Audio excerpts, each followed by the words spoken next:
Do you all have those relatives that are constantly calling you, and when you see the call pop up, you think about it for a second and you just end up hitting ignore?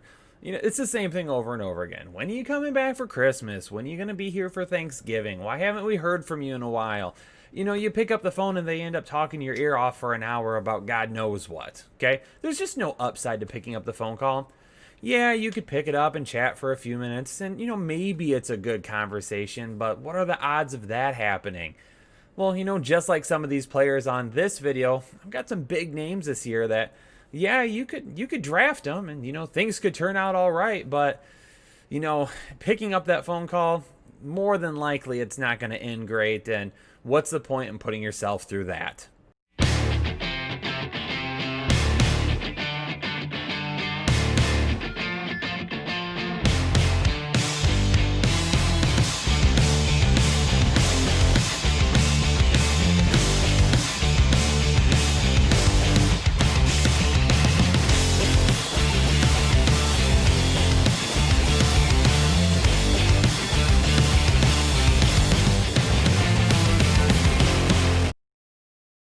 What's going on, Headliner Nation? Kyle with the Fantasy Headliners, back with some big names to avoid here in 2020. I want to talk about 4 different players that are getting a lot of talk this offseason from a lot of different people, but I'm going to sort through some of that noise, and I'm going to tell you why you may want to reconsider picking them in your fantasy football drafts this year. And we're going to kick it off, and we're going to talk about quarterbacks to start.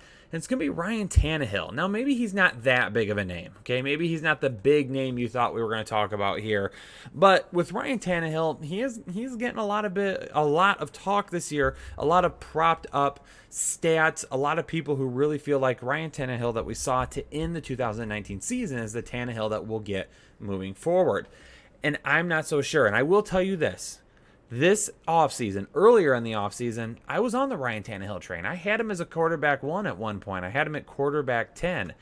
He's starting to drop further and further for me, though, the more and more research that I do on him. And I did a video on A.J. Brown a few weeks back, and I want to take some of that information I talked about then and clarify it a little bit and give you some more information on Tannehill himself.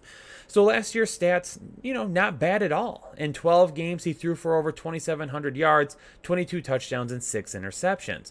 It was the deep passing game that, kind of helped some of that out. He had 37 attempts, 14 completions, 544 yards, and 3 touchdowns. Now, in that video, I talked about Ryan Tannehill deep passing, and I said a lot of these numbers match up closer to Duck Hodges or Mason Rudolph than they do to some of the top tier deep passers in the league. And you said, Kyle, well, that's not fair. You can't talk about it that way because he only played in 12 games.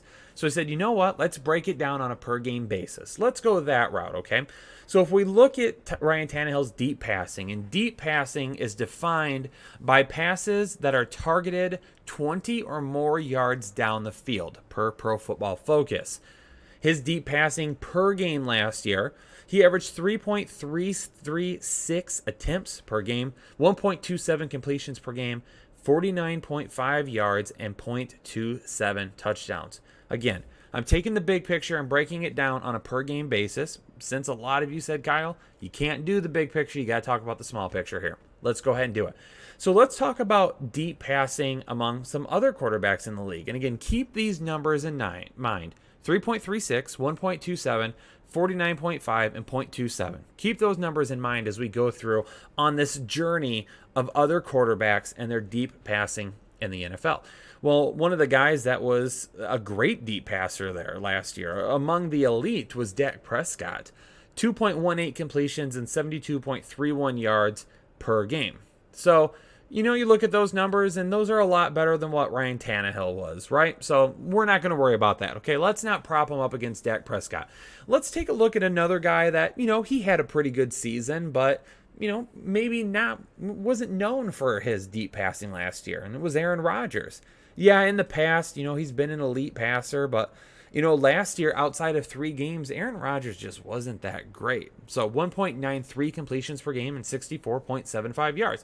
So, still a little bit over Ryan Tannehill. And, maybe it's still not fair to compare him to a guy like Aaron Rodgers, right?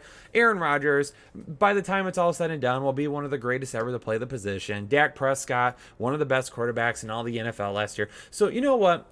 Headliner Nation, it's not fair for me to compare Ryan Tannehill to Dak Prescott and Aaron Rodgers. So you know what? I found somebody that was more on the level of a per game deep passing with Ryan Tannehill last year. You know who that was? Freaking Mitchell Trubisky. That's right, the GOAT himself, Mitchell Trubisky. 1.37 completions per game and 44 yards. Those numbers sound a lot more familiar, don't they? Those sound a lot closer to Ryan Tannehill. So with Ryan Tannehill this year, I'm going to be skipping out on him because I just don't think he's going to be as good in the deep passing game. And one of the reasons he was probably so good last year was his boy A.J. Brown. Now, A.J. Brown had a great rookie season, right? The connection between Ryan Tannehill and A.J. Brown was great. They hooked up really well. But A.J. Brown was a freak after the catch. A.J. Brown averaged 8.88 yards after the catch per reception. That's outstanding. It was the best in the NFL. And not only was it the best, but it was the best by a huge margin. The next 2 closest wide receivers in yards after the catch per reception that had at least 80 receptions was Chris Godwin and Robert Woods, and that was over 2 yards less per touch than what A.J. Brown was. Holy cow. A.J. Brown was the definition of high efficiency in the passing game last year, and you have to expect some of that to regress back a little bit. Now that we have more film on A.J. Brown, now that we know what he can do, opposing defenses are going to be more ready for it last year. And A.J. Brown, he was up and down at some points last year too. He'd have a huge game, he'd kind of disappear. He'd have a couple of huge games, he'd disappear for a couple of huge games. So, if he can't say, if he's still a little bit up and down like that, if the consistency isn't there, that's going to be an issue for Ryan Tannehill. And that, personally, for me, is why I'm skipping on Ryan Tannehill this year. Now let's head over to running back and talk about a guy who last year, there weren't many people in the fantasy industry pushing this guy more than what we were. We told you all last year, Headliner Nation, you draft him, you are going to be in for a spectacular season. But unfortunately, I'm doing a little bit of a 180 on Dalvin Cook this year, okay? And I'm going to talk more about that in just a minute. So stick with me through this, okay? Listen to the whole story here. And I'm going to explain why I am out on Dalvin Cook. And I'm going to tell you right now, it has nothing to do with him and his talent, okay? But last year, 14 games, over 1,000 rushing yards, 13 rushing and touchdowns. And then he added 53 receptions and another 519 yards through the air. Dude was the perfect all-around running back. And if you drafted Dalvin Cook last year, more than likely, you found yourself at least in the playoffs. But now we're getting to a point where I'm becoming really concerned with Dalvin Cook. And why is that? It's because of his injury profile. His injury profile is awful. He's a high risk for injuries right now. This is per Sports Injury Predictor. His chances of injury right now in 2020 stand at a 96%, and his chances of injury per game is at 18.2%. His projected games to miss is 3.5, and they've only given him a 1 for durability. That is how troublesome Dalvin Cook's injury profile is. You take a look at all the injuries that Dalvin Cook has had over the course of his career, and it literally dates back all the way to college. In 2014, shoulder labrum tear. In 2015, ankle injury. 2016, another shoulder injury. In 2017, his first year in the NFL, tears his ACL. Last year, he misses a game because of a hamstring, comes back, re-injures the hamstring, misses another 4 games. And then, of course, in week 15, he injures himself last season, and then he ends up missing the final 2 games of the season, which, for a lot of you, you were playing for a fantasy football championship last year. So he wasn't there for you at the time that you needed him the most. I don't pretend to be a doctor, and I don't pretend to even play one on TV. But the good thing about the fantasy headliners is we have an actual doctor that works here with us. So let's throw it over to Dr. Ethan Turner and talk a little bit more about Dalvin Cook and get his medical opinion on what you could potentially expect in 2020. All right, Headliner Nation. He was here last week to talk about Bryce Love. But you know what? I wanted to bring him back to talk about Dalvin Cook. And it's our main man, Dr. Ethan Turner, the Fantasy Headliners doctor himself. And Ethan, first question for you. Is Dalvin Cook injury prone? Gosh, man, you're hitting me hard here right off the bat. I'm not a huge, you know that I'm not a huge proponent of the term injury prone. I know. To me, that's a lazy analysis. If you're going to call somebody injury prone and you don't have any idea what injury prone means, basically what Kyle is implying is that Dalvin Cook gets hurt a lot, which is kind of what when you hear injury prone in media and in fantasy football especially, that's all they're really saying is that he's been injured before. He has a history of being injured. I prefer to look at injury risk personally. Certain injuries don't put you at risk of future injuries, and some do. And so with Dalvin Cook, sadly, he does fall into the category where his history does predicate some cause for concern moving forward as he continues his career. Not really talking from a talent perspective, obviously very talented running back, but his history is pretty substantial. He's got multiple parts of his body that I call weak points, which are basically just points on his body that have had injuries in the past that have a re-injury risk that is much higher than just your typical wear and tear for a running back. He's had 2 labral tears dating back to college. He had another shoulder injury last year with an AC joint sprain. He missed 2 games with that. And then, of course, the ACL tear, which led to a hamstring compensation injury. These are things that just, it seems like every year he's got something that causes him to miss games. And that the problem is basically all of those things increase his risk of future injury. The shoulder is obviously a concern. We don't know what the shape of that is yet. He's still trying to play for a new contract, so he has some incentive to want to play. But he is definitely, I don't know if the team's going to want to invest in a running back that has the injury history that he does. I mean, the talent's obviously there, 100%. When the guy's on the field, he's one of the best running backs in the NFL. But, my concern with him this year is just trying to draft him at an ADP that is so much higher than what it was last year when you've got a bunch of guys going behind him. So you being the medical expert you are, if you've got a player there sitting in front of you that looks like Dalvin Cook and his injury profile over the years, but then you've got 4, 5, 6 running backs sitting behind him where you look at them and say generally over the course of their career they've been pretty healthy, would you rather risk that upside with Dalvin Cook or play it safe and get one of these guys afterwards that could potentially end up offering the same upside anyway? I would say in the first round especially, there are multiple options that are much safer options. Obviously, I don't think we're seeing Ezekiel Elliott going, after Dalvin Cook, but he's obviously a guy that's been a staple of health. He's exactly what you want. Christian McCaffrey and Saquon Barkley, both pretty healthy running backs. You're clearly picking them in front of him. I would put a guy like Alvin Kamara, who had dealt with injuries in the past, but not to the extent or the repetitiveness that a guy like Dalvin Cook has. So then you're going to have to put him in front. Then you're talking about guys like Joe Mixon, Nick Chubb, some of this tier of running backs that he's in, that Dalvin Cook is in. He's really is in an interesting spot, I feel like, this year, because I think he's in that like second tier of running backs where they all kind of have things that you could argue for or against. And to me, I'm looking for volume. I'm looking for pass game work. And I'll be honest, I don't love taking guys like Dalvin Cook in the first round, because if I'm taking someone in the first round, I want to be as certain as I can possibly be that they're going to produce for my fantasy team for the majority of the season. And you might say, well, there's no way you can guarantee that nobody will get hurt. Well, that's true. But we do know from just the science of it, players that have injury histories are more likely to get injured in the future. It's the number one predictor of future injury is previous injury.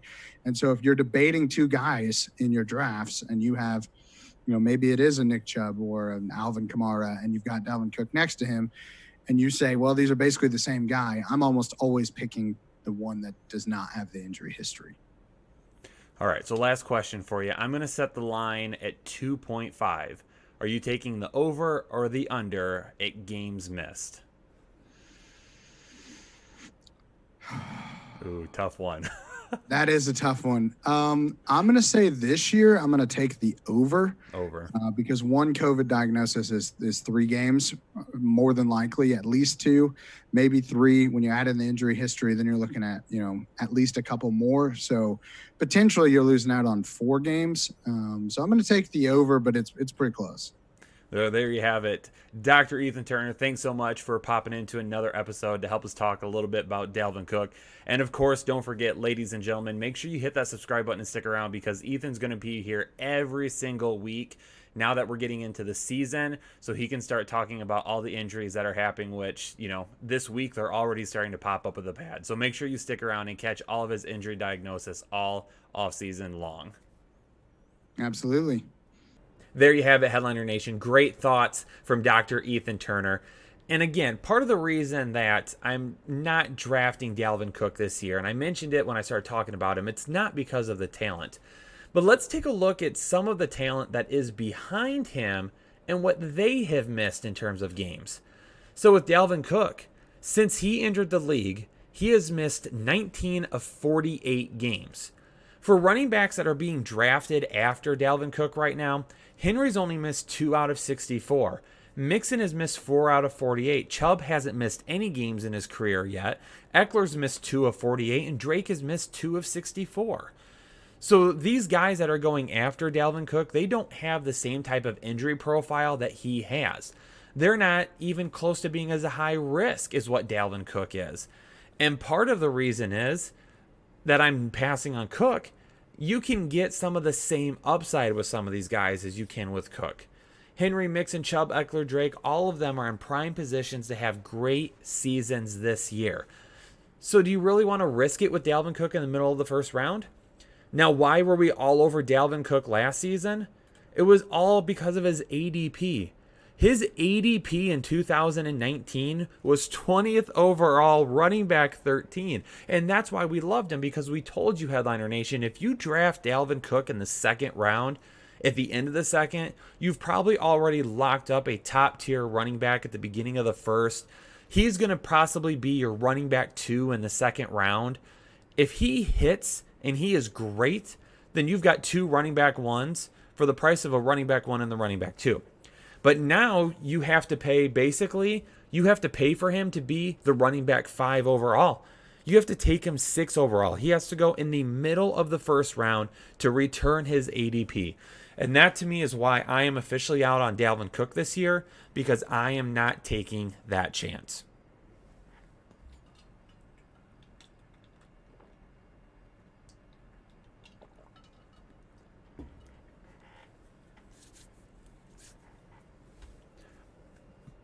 All right, the voice is starting to give out. I can feel it. This is my 4th episode that I've recorded today.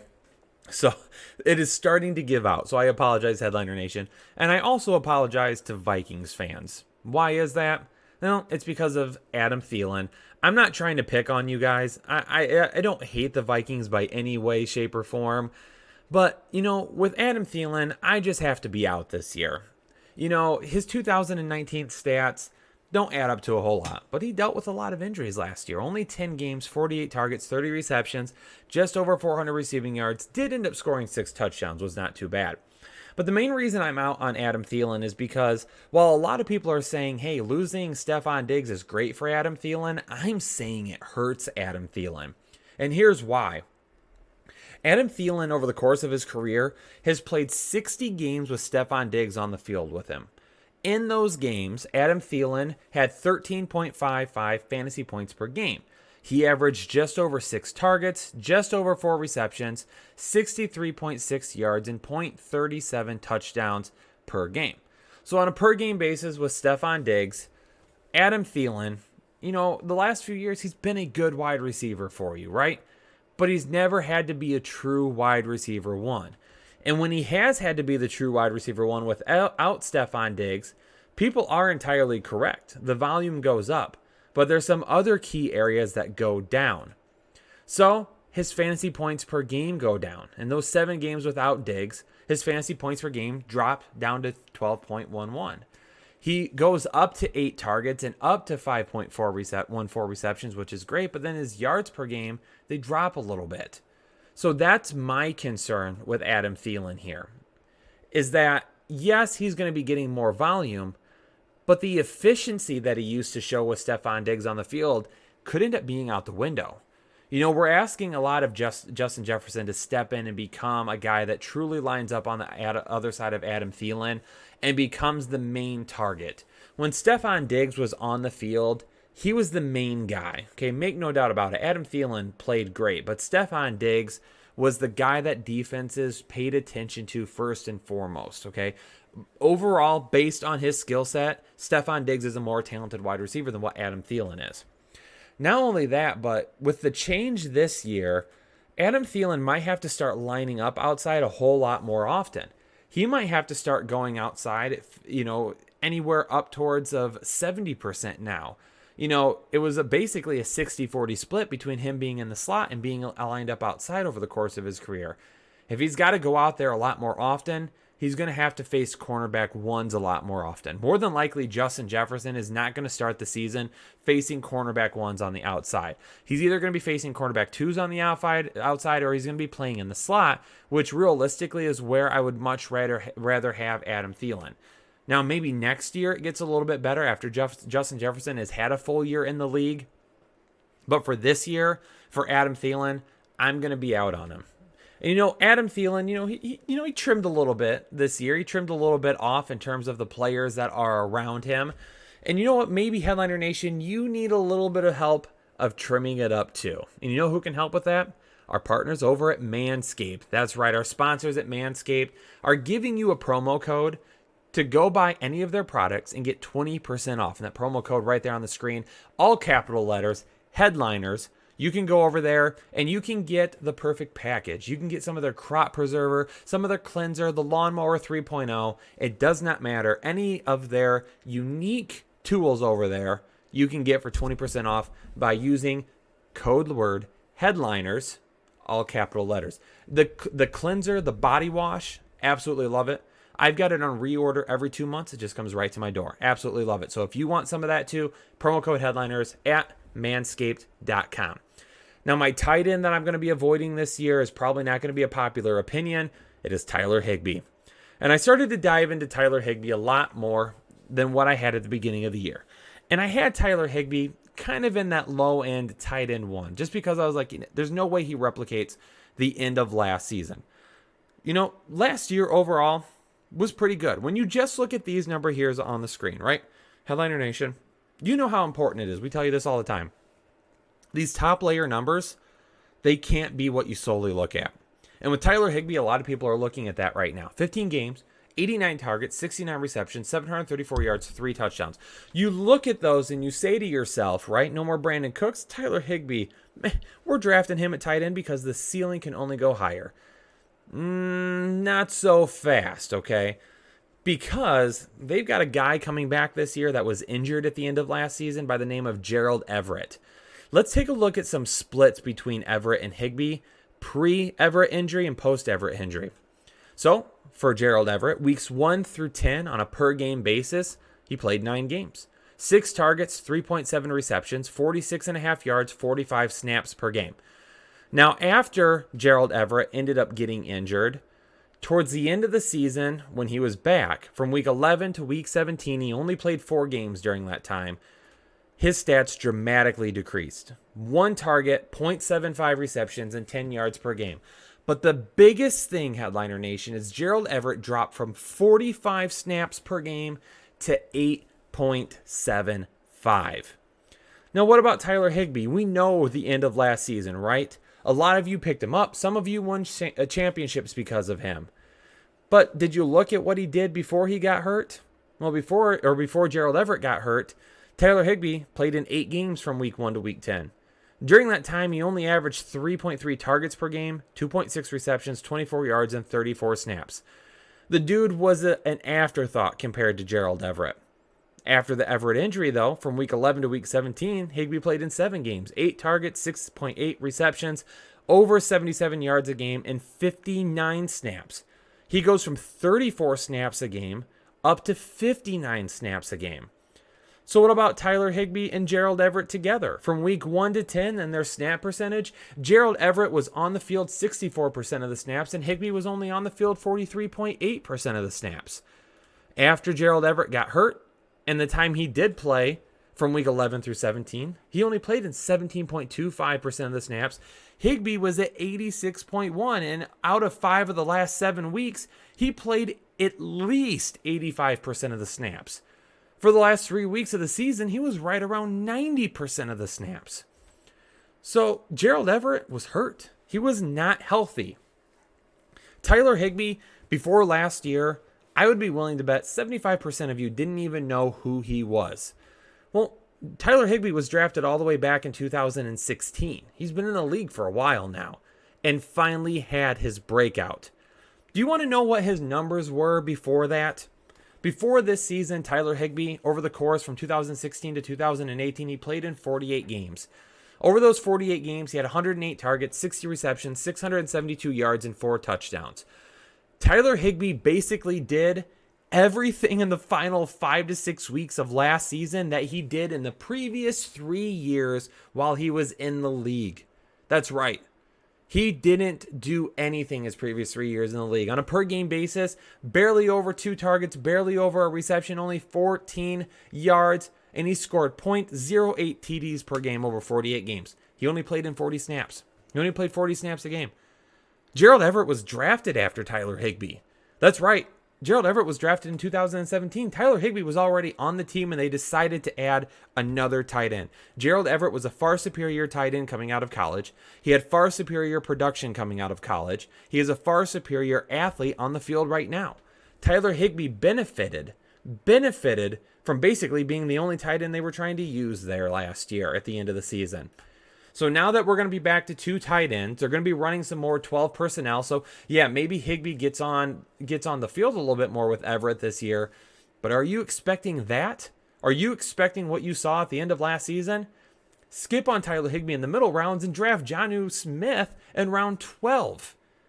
If you don't believe in Jonnu Smith, well, guess what? There's just as many questions. I don't think there's just as many questions. I think there's less questions with Smith. I think Smith is far going to outperform Tyler Higbee now. And Tyler Higbee, for me, some weeks might be a low-end tight end one, but I'd be willing to guess by the end of the season, he's going to be outside the top 12 tight ends.